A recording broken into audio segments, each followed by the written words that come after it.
রাজস্ব অধ্যাদেশ সংস্কার বিষয়ক কমিটি বাতিল ও এনবিআর চেয়ারম্যানের অপসারণের দাবিতে দ্বিতীয় দফায় দ্বিতীয় দিনের মতো কলম বিরতি পালন করছেন কর্মকর্তা কর্মচারীরা। এই মুহূর্তে আগারগাঁওয়ে আছেন সহকর্মী MS আরেফিন। সরাসরি চলে যাচ্ছি তার কাছে।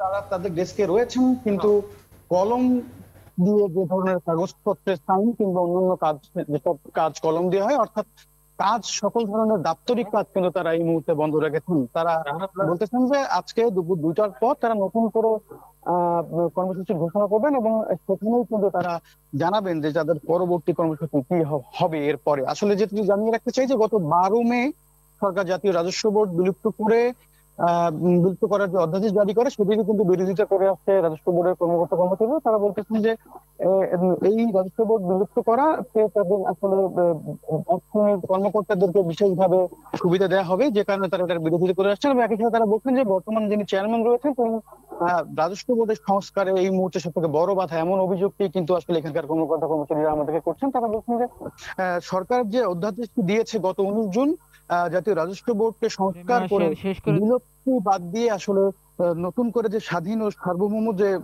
সংস্থা গঠনের জন্য অধ্যাদেশ জারি করেছে সরকার, সেটিতে যে 6 সদস্য বিশিষ্ট কমিটি গঠন করা হয়েছে, সেই কমিটিতে কিন্তু রাজস্ব সংস্কার পরিষদের কর্মকর্তা কর্মচারীদেরকে রাখা হয়নি এবং তাদেরকে অবগত করা হয়নি। এমন সেটিতে যে 6 সদস্য বিশিষ্ট কমিটি গঠন করা হয়েছে, সেই কমিটিতে কিন্তু রাজস্ব সংস্কার পরিষদের কর্মকর্তা কর্মচারীদেরকে রাখা হয়নি এবং তাদেরকে অবগত করা হয়নি, এমন অভিযোগই কিন্তু তারা তুলছেন। এবং তারা বলছেন যে যদি তাদের দাবি আদায় করা না হয় তাহলে কিন্তু তারা আগামী 28 জুন থেকে সর্বাত্মক শাটডাউনে যাবেন বলেই আমাদেরকে জানিয়েছেন। তো জাতীয় রাজস্ব বোর্ড থেকে এই মুহূর্তে আমার কাছে ছিল সবশেষ খবরাখবর।